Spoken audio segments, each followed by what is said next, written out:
listening to the Power of Inspiration and Awakening Radio with Julia Griffin. To master a higher frequency for a new state of mind. Once you walked in a forest of splendor in which everything you did and everything you thought was aligned. It is possible at this time to begin to return to the old knowledge.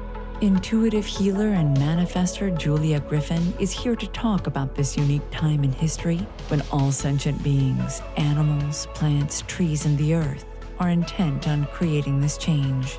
The wolves awakened her to the most incredible light, which opened gifts and brought knowledge that she longs to share. You are creators, and you are born to be creators of beauty, possibility, and joy. Join Julia on a journey into a beautiful and magical world where amazing possibilities exist. Let us help open the door. The Power of Inspiration and Awakening with Julia Griffin starts right now.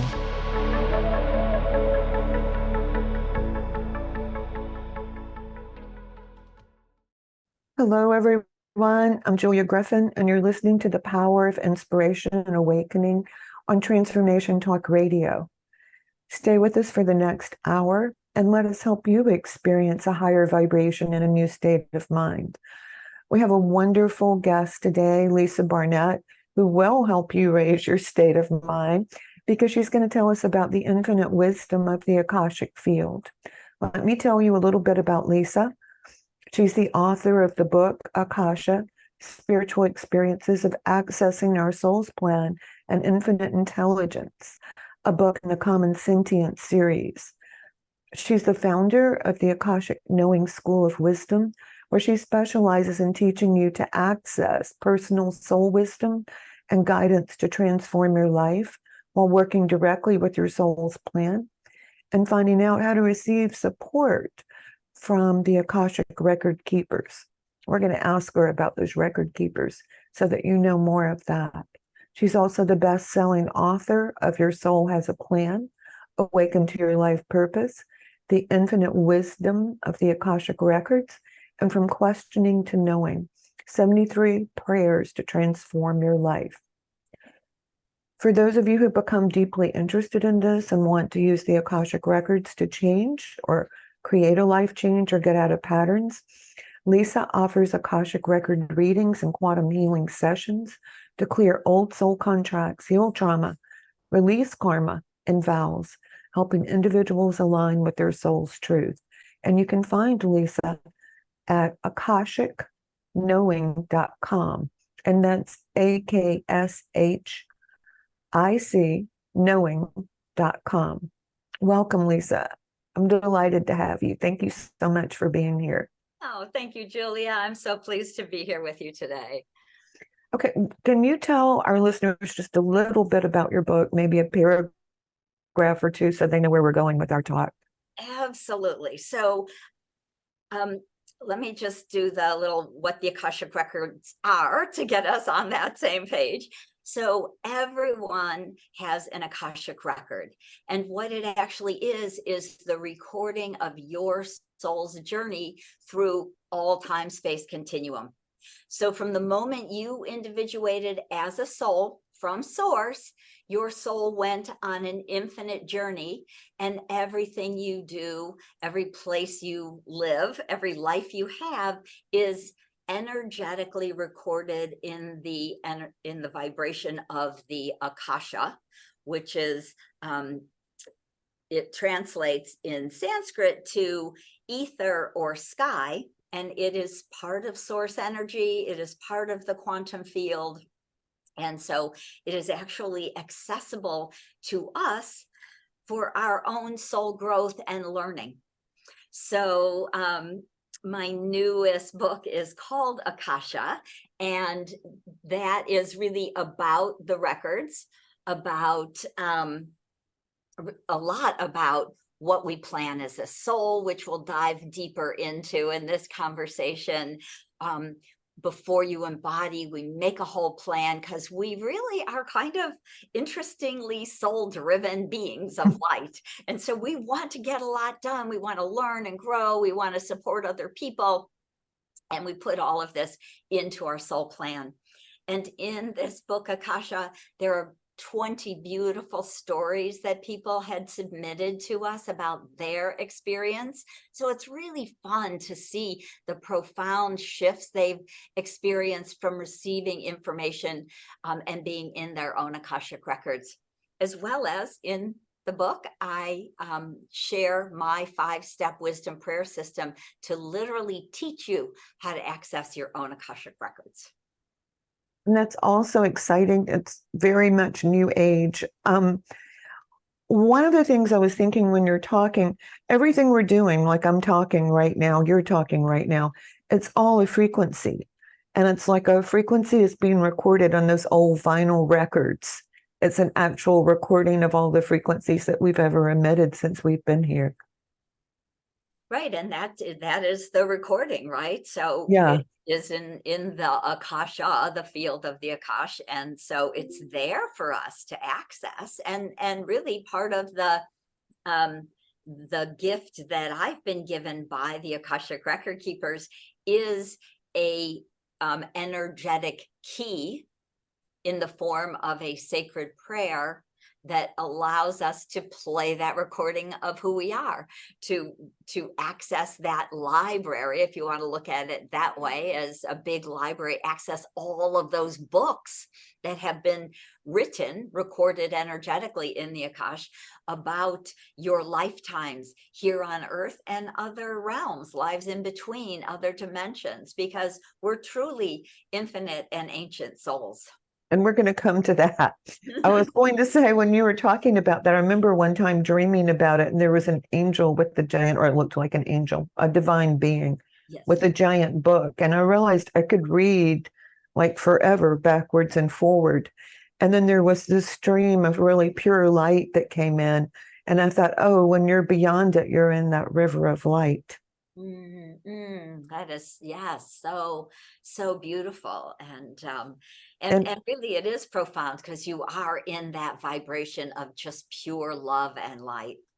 And I thought when I was looking at your book that that's what you were saying, is that when we're past all these misconceptions or the ways that I think we're learning to perceive our lives in a new way, and you talk a lot about that in Soul Contracts and how you can rewrite the energy.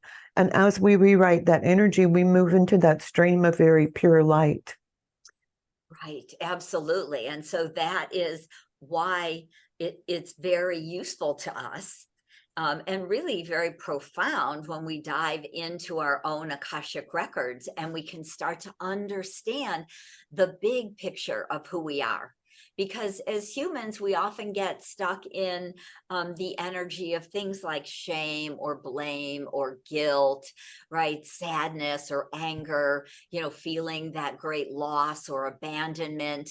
And all of those very low vibrational emotions often, put us in that feeling of being a victim of life, of the world, right? Of that box. Yeah.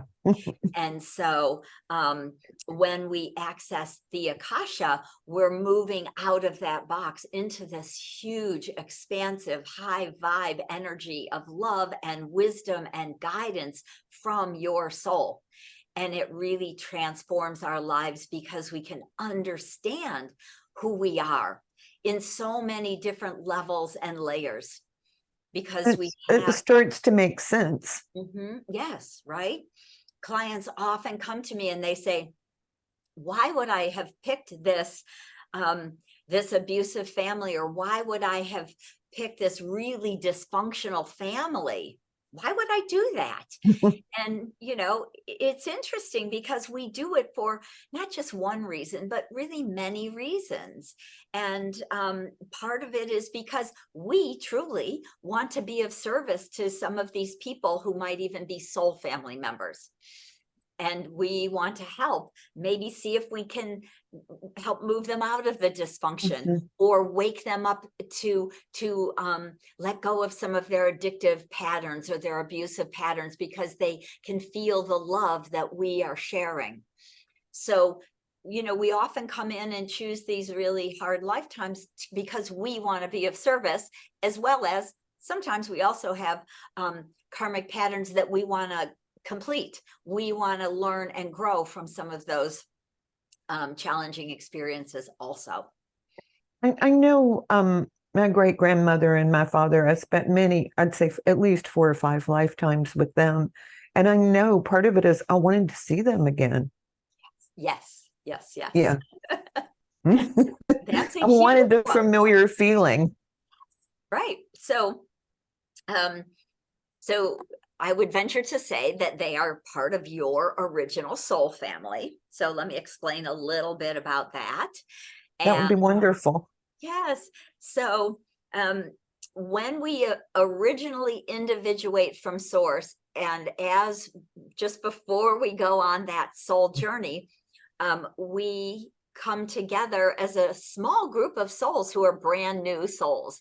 So sometimes we say things like we're born in a basket with a little group of other souls. Maybe there's 25 to 50 other souls in our little basket of soul family members.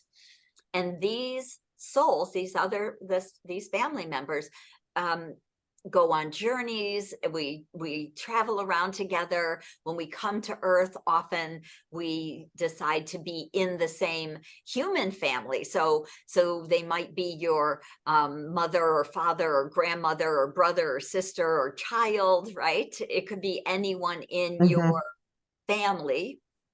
And we often do that just because we want to be in support, because we love these souls and they get us. Right. And so those are what we call support contracts, is how the record keepers refer to them, because we talk about different kinds of soul contracts. And often we write many soul contracts to support each other. So I'm here to support you and you're here to support me. And it's a lot of fun and can be really warm and fuzzy and just full of love. And we have listeners who probably have the same vibration. Yes, yes. Yeah, which is pretty exciting. Now, one thing that I'm well aware of, but I don't think most people are, is that you can teach things like the Akasha. For me, I teach certain aspects of alchemy that I couldn't have taught 15 or 20 years ago. And there's this big change that's going on as far as knowledge. Would you tell our listeners about it? Absolutely. So it is, it's beautiful to be here at this time in history. And I'm going to say that if you're listening, you're most likely part of this first wave or second wave. The first wave started to come in probably about 80 or so years ago. And that was, as souls, we wanted to be here on Earth. The first waivers were about helping to bring peace to the planet. So many of the people who came in 80 or so years ago, it was about making sure we didn't have World War III and blow ourselves up. So they did a great job. Thank you. Anyone who's listening with that, so they were really coming in the 30s or the 40s. Many of us came in, as I did, in the 50s. And it was about the love and more of the awakening. That was very early in this process, that we're finally getting to a higher alignment to the galactic center, to being able to create a new Earth, to a time where the veils are finally starting to thin, where more of humanity is awakening, right? Where it really is possible to create what we as light workers have been trying to create for the last 80 or so years, as well as hundreds of other lifetimes where we were Right. a little bit too early. So, or misunderstood. right. Yeah. But I do think that this is a special time when we're really widening our dimensions. Yes. Yes. And we absolutely are. And one of these great gifts with the higher vibrational light coming to the planet, it's allowing so many more people, so much more of humanity to start to awaken, because the energy is higher. The Earth herself, our beautiful Gaia herself, is awakening. And so if you imagine, we are riding on a ball of light that is raising. So as she awakens, her vibration is raising, and we cannot but help to raise our vibrations as we go along. And so what I also notice is that for a lot of humans, it's tiring, right? So many of us are more exhausted than ever before. Some of our triggers, our challenges are popping up after we thought we had healed that 10 years ago, right? Because many of these pieces are coming up to truly be cleared for the last time, as we are unwriting, that we are releasing some old patterns that have been, and programs that have been written into this kind of earth dimension matrix, millions of years ago. I So, also think there's like huge polarity. There's oscillation. One day there's a lot of light, or one morning there is. The next day you're like, I feel like I have the flu. What's the matter with me? And then the next morning you wake up and go, must have imagined it. I have so much energy this morning. But when we're in that lower state, it really does pull up the patterns. Anything that's left speaks so loudly, and it's a clearing process. And I agree with you about the earth. I spent a lot of time with wolves, and evidently they remember our history of coming here quite well. Because when I said, have I always been here? They were like, no, we came here in a wave of light from other planets. right. A Yeah, lot and you say the same thing. Yeah. A lot of us came here from other planets. I'm going to say, honestly, everyone has come from another planet. We might not have come in this body. We came in, most of us came in, having lived on Earth for, hundreds of lifetimes now, kind of working through a lot of the old karmic patterns, really working on doing collective healing, bringing more light, right? As light workers, we are here so much to help to awaken humanity, to share this ancient wisdom that we haven't been able to share before. So now we really can start to share things like the Akashic records, which were very much hidden from humanity for 1,000 years. So during the Dark Ages, the Akashic record keepers pulled the vibration of the Akasha away from Earth so that humanity could no longer access the Akashic records. Right. And that's also when they destroyed all the writings and did the alchemical drawings and symbols. So only if you had some knowing from other lifetimes, or someone took you under their wing, there was no way that you could find out what it said. Right, exactly. Because people started to misuse it for their own gain. And it was like, oh, you guys are not in a place, that human development is not at a high point, right? It's the Dark Ages. Right. So until you kind of, the light comes, and some of it is really, very much about galactic alignment. And so it was really the mystics, so that we're still able to kind of hold that consciousness for humanity. And then it was back in the 60s, 70s, 80s that the record keepers started to, tap on people's shoulders like mine and yours and say, hey, it's time now. It's time to bring this wisdom back to humanity. I think one thing that you're saying that is so important right now is that you're giving people a method of clearing their karma. And for all of those of you who are out there and saying, I know I'm here for a reason, what should I do? Go ahead and learn how to clear your karma. Underneath that, you'll find what you're supposed to do. But just clearing your karma is enough to help everyone. It is very useful. And the interesting thing is that, of course, the record keepers, and let me just kind of segue back for 1 second. So yeah. Of course, you have a whole library. You have the Akashic record, which is your own personal library of you. And you also have librarians, who I refer to as the Akashic record keepers.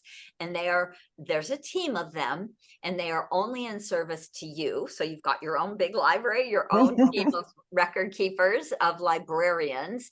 And it's all about who you've been, the amazing work you've done on this planet. Some of it's about the karmic patterns you've created that you maybe want to work on or complete in this lifetime.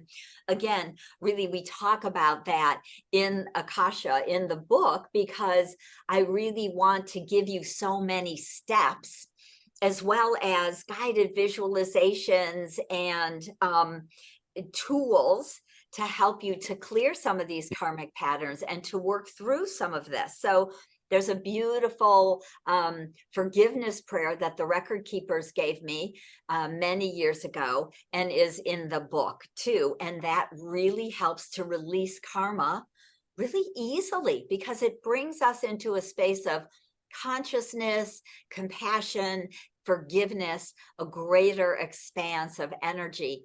So not only are we forgiving other people for having hurt or harmed us, but we're forgiving ourselves for having hurt others, as well as forgiving ourselves for having hurt ourselves, because as humans, we know we do a lot of that. And I think we have to sometimes forgive ourselves for allowing that experience. Right? Absolutely. So multi-layered. We are not simple beings. We are very complex, ancient souls with so many levels and layers. And again, when you learn to access your Akashic records, which I literally teach you in the new book, Akasha, 5-step wisdom prayer system written out there, right, with the sacred vibrational key that the record keepers have given us.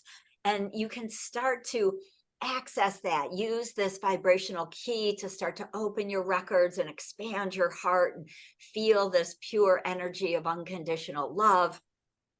And we start to ask simple questions of our record keepers so they can help us. We can start to understand the who you are, the why you chose this family, this body, this life. What gifts and talents am I bringing here also? So there's so much of this information, and it just helps us move out of our kind of personality, ego mind, into our heart center and the higher truth of who you are as an ancient wise soul with a plan. I think you're very high vibrational in doing it, and it seems quite different to me than people who just undergo hypnosis and say, I was this, because sometimes I can feel that that's not correct, although I would never say that to the person because I don't want to interfere with their quest. But this is a very different sort of thing that you're doing. It's a much higher level.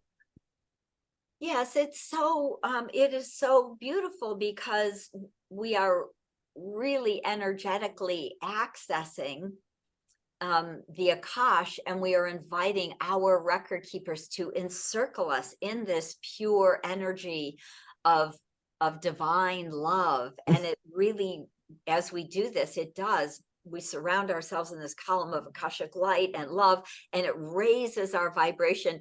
And then it becomes so much easier to clear old emotional pain and trauma from this life and past lives, because we are held in the quantum field of source energy, which is where the Akasha is. It's part of source, right? It's all the good things are in the Akasha. Right. So. All the good things are there. Yeah. One thing that I loved reading in your book was your description of the record keepers.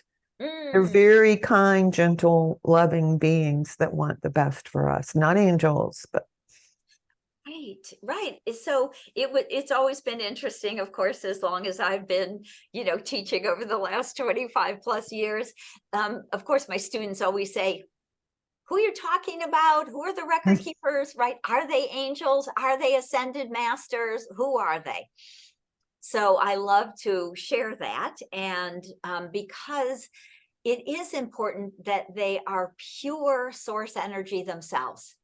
So the way they explain it, and they are funny, kind of, because they're just pure love. So they give us sometimes these kind of humorous stories.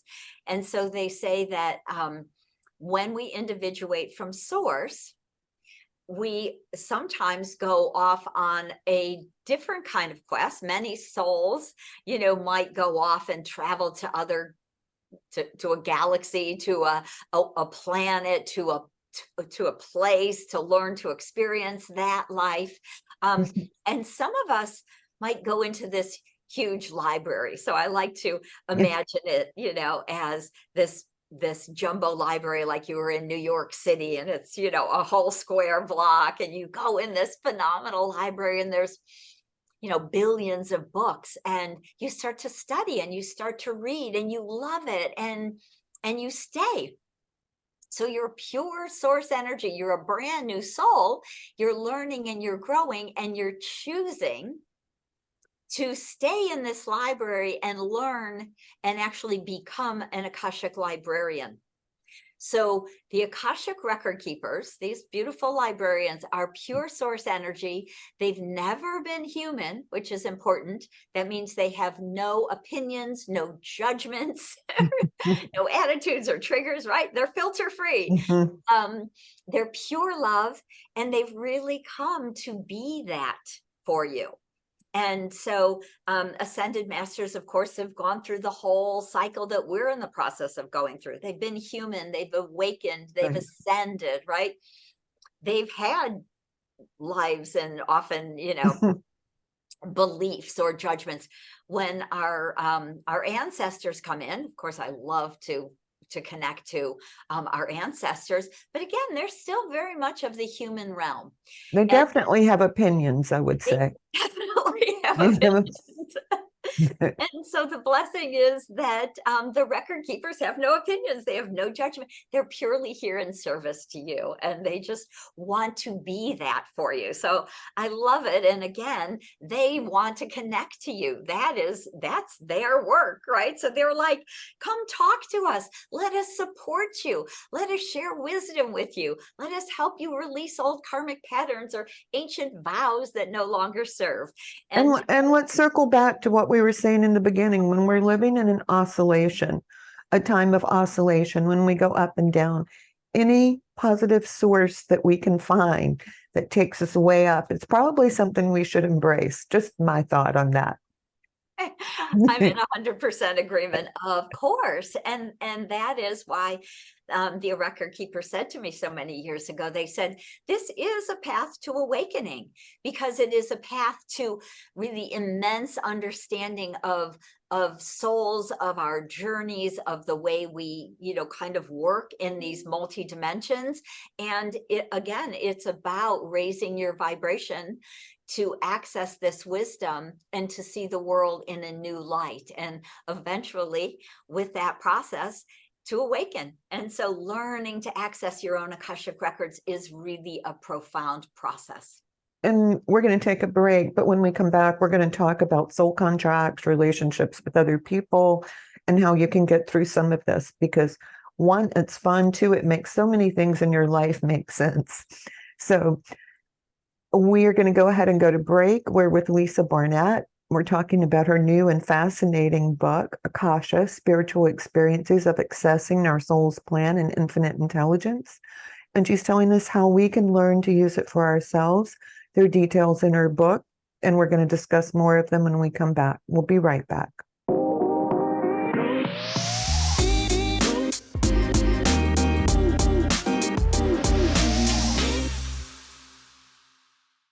We're back. I'm Julia Griffin at onetrueself.com, onetrueself.com. We're here with author Lisa Barnett, who's sharing details of her new book on the Akasha. So stay tuned for the next few minutes and learn more as we move into stories, details, soul contracts, and so much more about the Akasha that will move you into a higher vibration. So, Lisa, before we go further, tell people where they can find you, the title of your book, and where they can find your book. Absolutely. So new book is, I always laugh. I'm like, oh, those backgrounds. It's so hard to show a book, when you I know. have a background, but it's called Akasha. It is available on Amazon and Barnes and Noble. And right now I am actually offering 4 free gifts with the purchase of the book on my website. So if you go to Akashic Knowing, which is AKASHIC, Akashic Knowing, KNOWING.com, then you will see that really right on the first page, where you'll see my new book and 4 free gifts. And that way you can get some of my audio meditations, guided visualizations, just 4 lovely Akashic record gifts to take you deeper into the records. And so, check that out there on my website also, because why pass up the 4 free gifts? So Right. We should take whatever gifts life offers. right. Yeah. So I know there are two things we wanted to make a point of sharing in the next few minutes. One was your 5-step prayer process. The other one was soul contracts. Which do you prefer to start with? Well, let's start with the soul contracts, because I think it's helpful for people to understand kind of our soul plan, which of course I, talk more about in the book. But what's important for us to understand is that before we embody, we write a whole complex plan. And most of us write literally 50 or more soul contracts with other people. And so sometimes they're soul contracts of support, like we were mentioning with your beautiful family that's supportive. Sometimes they are soul contracts that have karma attached. Now, I always like to say that karma is never about punishment. It is always about our soul's desire to learn and grow. Our soul is on a mission to get wiser so that the soul can share that wisdom in other lives or places or dimensions even. And so we choose challenges because it's really through challenges that we can grow, that we can learn. Of course, if you're having a super easy rest life, well, yay for you. That's very cool. But there's less growth because, things are just flowing. We're in the groove, right? We're in the flow. And so it's lovely. But most And of not everyone in my family was a positive or supportive. Some were challenging. And I think that's probably true for everyone. Absolutely. So I would say that so many of my clients come to me because they have whole families that are really challenging, and that maybe they have one blessing of a sibling or of a good, best friend that is there in support to them. But we sometimes choose super challenging families again. It's about the growth. And so, as I was mentioning earlier, sometimes we choose to come in support to this person who may be, say, struggling with addiction, right? So maybe they're an alcoholic, or maybe they've gone down a rabbit hole of drug use and they can't pull themselves out. And we as a infinite soul say, oh, I'm going to go be the child of that person and help them and love them and remind them of who they really are. That so they can remember, the love and embrace that instead of the sadness or the disconnect, the abandonment, the pain, all of those emotions. So we do often step in to be support. And I would venture to say that it often does not quite work out the way we were hoping it would as a soul. So maybe that person never wakes up from their addictive patterns, and maybe they die early, and then we feel the loss and sometimes the emotional abandonment and the trauma of that. Maybe now we're left either alone, or we have a single parent and very little income. So that triggers a lot of the different karmic patterns that we want to work on. So we have karmic patterns around things like money, around health or vitality, around love, around, of course, separation and abandonment. So we have big karmic patterns on the planet right now around balancing or helping to rebalance male and female energy, which have been out of balance again for probably the last 5,000 years, right? Right. So we write big contracts and I want to come in and help rebalance male, female energy. And that could show up as a really challenging marriage. That maybe I end up marrying a man who is really wants a wife more as a slave than as a partner, right? So we're like, why would I pick that? How did I miss that? But it's about the soul going, let me change this. Let's do some work in the Akashic records. Let's do counseling, therapy. Let's get divorced because you're not changing, Right. And that's an issue with soul contracts. Is sometimes you fall in love with someone that you have a lot of past lives with, but they don't want to change past a certain point. You have to make decisions from that. And Exactly. having a soul contract with someone romantically does not mean that you're supposed to spend your life with them. This is advice I give all the time. Wait and see if you're compatible. Yes. Yes. And right. I mean, that's fabulous. Thank you, Julia, for bringing that up, because many of our soul contracts are more temporary, right? Even Right. with significant partners. And I kind of tell my story. My first husband, we were only married for about 2 years. And part of what I was learning from him, what that soul contract was about a karmic pattern, about growth. And he did have a drinking problem. We did try all of those things. But what I realized, for me, the huge aha moment was, I can't save you. It's Mhm. not my job. And so I can be kind and caring and loving. I can go to counseling and therapy with you. I can try and support you as best I can. But unless you're interested in changing, I can't fix you. We can't fix anyone, right? I And can and do and what for I light can do. workers and empaths and intuitives, we keep running across this. We can't fix people.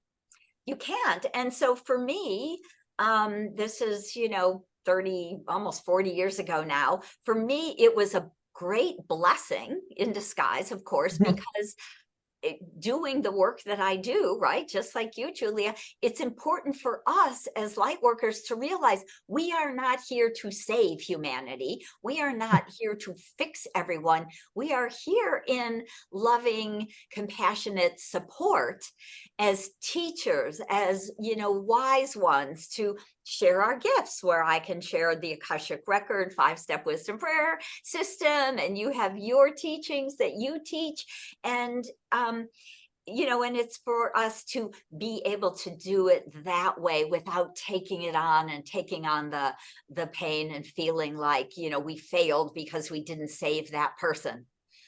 So it was a great, great gift. And even the timing as it showed up in my life 40 years ago was a blessing. Of course, in the moment, it was a little Awful. dramatic, but, um, luckily I could see it for what it was. I got that huge, clear aha that this was not my path, that I had, shared my gifts. I had done the work, and the soul contract was now complete, and I was free to go. Yeah. And that's a lesson we're all learning. Right. And it's important to realize. And so many of my clients come to me because they maybe have been even in a marriage for, 20, 25, 30, 35 years. Sometimes people come to me and they say, is that contract still valuable, viable? Do I still have a contract with my husband? And often it's because they realize that, they're not in alignment. That soul contract was about the marriage, the support, the family, the children, bringing them into the world. And then sometimes that contract's been done for 5 or 10 or Right. more years. And we're just, well, it's comfortable or whatever. And that's all fine too. Like the record keepers always say, we're here with free will and choice. And Yeah. it is important to say, if you're happy and you want to stay, perfect. It's complete, and you are able to create a new upgraded contract if you're interested. And or sometimes when the other partner maybe isn't interested in going down a spiritual path or doing sacred travel, or whatever it might be, creating a new spiritual business, and say no, it's time for me to go on my path and time for you to go on your path. And in the end, we're both happier for it. hmm And that's just something that happens.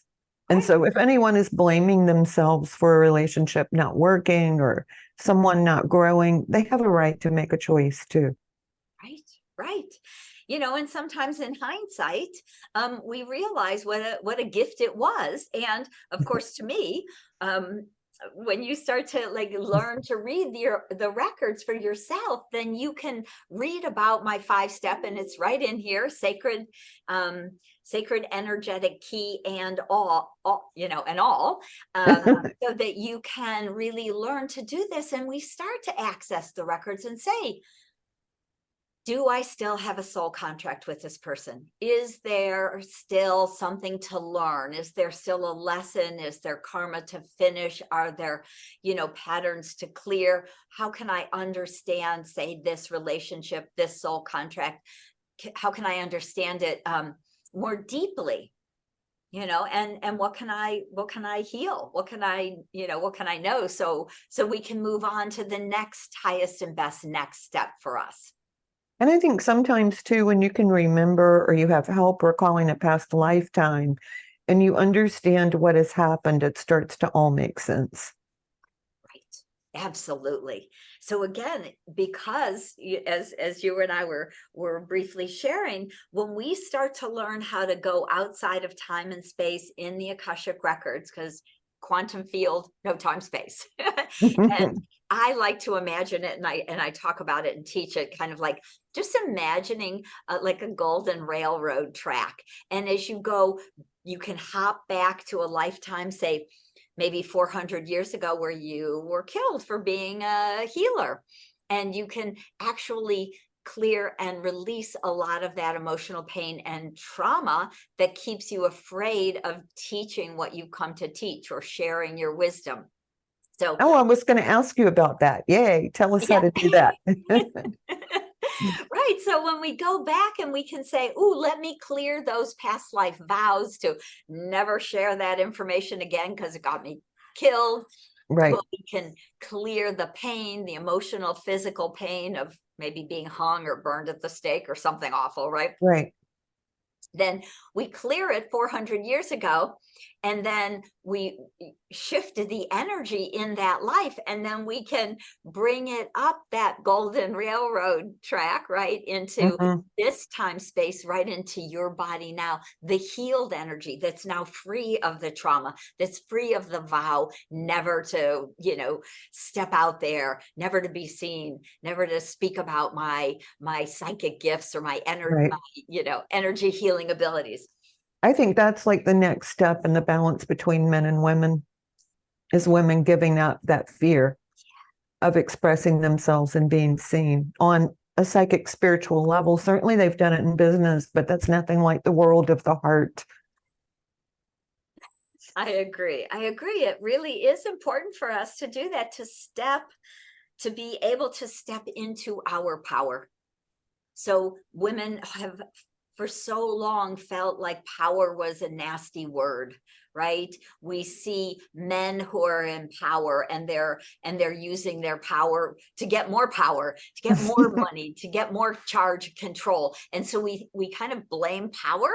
Right. And the truth is that, what we really should be looking at is that human ego is the challenge. The power, the energy can be used for good or, for the dark. And so it's important for us as women to take back our own power, to stand in our own wisdom, our own light and our gifts, and to be able to energetically expand that out. And that is part of our power, that our power comes from our heart. Right. And it's very, very powerful in that sense of expanding love and compassion. And female earth energy. Of course, a lot of that. There's a lot of I talk about in Akasha, the Earth Guardians also. There's these lovely stories that I've written too. One is My Life as a Whale. I saw that. Right, where I came to the Earth as a whale during the ice ages. And that's when I made my contract with Gaia to be in support to the planet, to Gaia herself as a sentient being. And so many of us actually made our contracts with the Earth, even in other bodies, in other times or dimensions. And so reading those stories is also very fun and kind of, let's tell them a little of it. Some people were guardians of trees. Some people made flowers grow. Some people could call in fairies. Some people could change the weather. Some people the mountains talked to. And this is a thing that a lot of women did, and we've forgotten. So don't say, let's save the earth. Let's find our abilities with it. Beautiful. Yes. Thank you. And of course, many of us were fairies, right? In Right. other kind of dimensions in that fifth and sixth dimensional worlds. We were the fairies. We were the unicorns. We were the dragons. And so when we came back later as humans, we had those gifts. We could see the fairies. We could really open those portals and those doors to connect again, because we still can do that now. So it is important for all of us to connect into the gifts of who we are. And part of accessing the Akashic records is being able to ask your record keepers too. What else have I been? What aspects of me can I reconnect to? Do I have fairy aspects or mermaid aspects? I've got my mermaid earrings on. I've got a lot of mer energy, many I can tell from your colors behind you. I know. And so we can start to connect to those aspects of us, because we have not just human lives, we have lives in different realms, we have different planets, we are all star seeds. And of course, in the book, I talk about the galactic Akasha and how we are able to access that wisdom with greater ease now than, again, we ever were before. For so long, we couldn't access the records at all, right? As we talked about, Right. For the last 1,000 years, they were pulled away from Earth. And then as we start to be able to access them again, the last, 20, 30, 40 years, it was very much about us and about some of our past lives. And now it's opening into not only our human past lives, but our galactic past lives. What other planets or dimensions have you lived in? I'm finding many of my clients who come to me for one-on-one sessions have been angels. We've been angelic humans, but some have been seraphim or Elohim, some of the big angels, as well as the mer and the fairies and all of these other aspects from other worlds, other dimensions. And so that is really all accessible to you when you learn to read your own Akashic records, or of course come to me for a one-on-one session, and that's accessible by having someone help you with that, do that for you, do the healing and the clearing, because it definitely speeds up the process. That's what I was going to say. It's an easy way for people to get started. Absolutely. And often, especially if we've had a traumatic life, a lot of emotional pain and trauma, we want to peel a lot of those karmic patterns and emotional pain and trauma to raise our vibration before we even start to try accessing the records. Because again, as we spoke earlier, it is about vibration. And so we want to raise our vibration to make it easier to access our own Akashic records and get clear information and wisdom there. And so, of course, I love to teach people in live online workshops also, because this sort of program is transformational.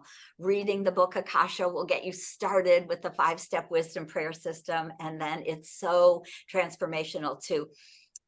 There's meditations and guided visualizations. We're running out of time, so people are going to have to get her book or go to her website. Yes. So thank everyone so much for being here for the Power of Inspiration and Awakening show. It was wonderful having you here with us. Thank you. And you can sign up for my weekly newsletter on my website, onetrueself.com, onetrueself.com, and receive many tips on the energetic weather, what's going on, astrology, energy, and development on the spiritual level. So why don't you tell us your website one more time before we're out of our last 30 seconds? Okay, so you can read on the screen Akashic Knowing. So it's Akashic Knowing is one word.com, and AKASHICKNOWING. So lots to read about on my website. Get your 4 free gifts along with when you purchase Akasha, my brand new book, to help you access your own Akashic record. So thank you, Julia. It has been a great pleasure. It was wonderful. Namaste. Thank Thank you for listening to the Power of Inspiration and Awakening Radio with Julia Griffin to master a higher frequency for a new state of mind. Join us next time as Julia takes us deeper into the memory of the moments of light where transcendence and enlightenment emerge. The memory of the jewel of consciousness is always lived within you to tap into waves of energy and create huge changes by imagining the beauty of the vision and desires that are hidden in the heart. Learn to find your way back to nature, beauty, and your own heart, which holds the secrets of your existence and future. To discover more about Julia's adventures, animal communication, and the teachings she brings to every show, visit onetrueself.com. That's onetrueself.com. That's ONE, trueself.com.